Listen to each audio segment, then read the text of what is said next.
Hello friends, namaskar. నేను ఈరోజు భగవద్గీతలోని 2వ అధ్యాయంలోని 6వ శ్లోకానికి 7వ శ్లోకానికి భావమును వివరిస్తాను.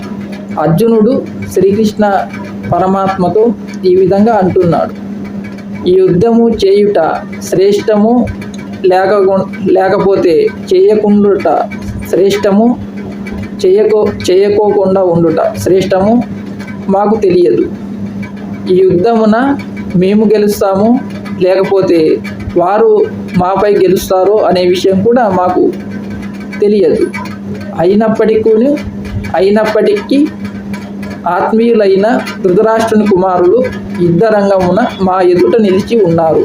వారిని చంపి మేము జీవించి ఉండుట ఇష్టపడము అని అర్జునుడు శ్రీకృష్ణ పరమాత్మతో భగవద్గీతలోని 2వ అధ్యాయంలోని 6వ శ్లోకంలో ఈ విధంగా అంటున్నాడు.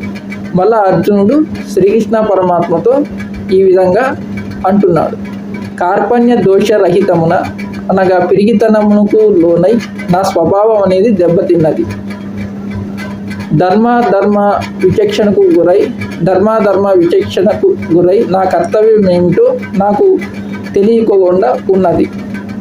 కావున సత్యముగా నిశ్చయముగా నాకు ఏది మంచిదో, నాకు ఏది శ్రేయస్కరమో దాన్ని నాకు తెలుపుము.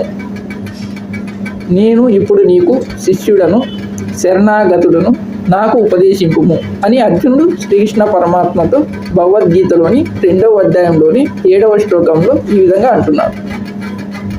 ఈ శ్లోకముల భావములు ఏమనగా, అర్జునునికి యుద్ధ ఫలితం మీద ఈ శ్లోకంలో అర్జునునికి యుద్ధ ఫలితం మీద స్పష్టత అనేది లేదు.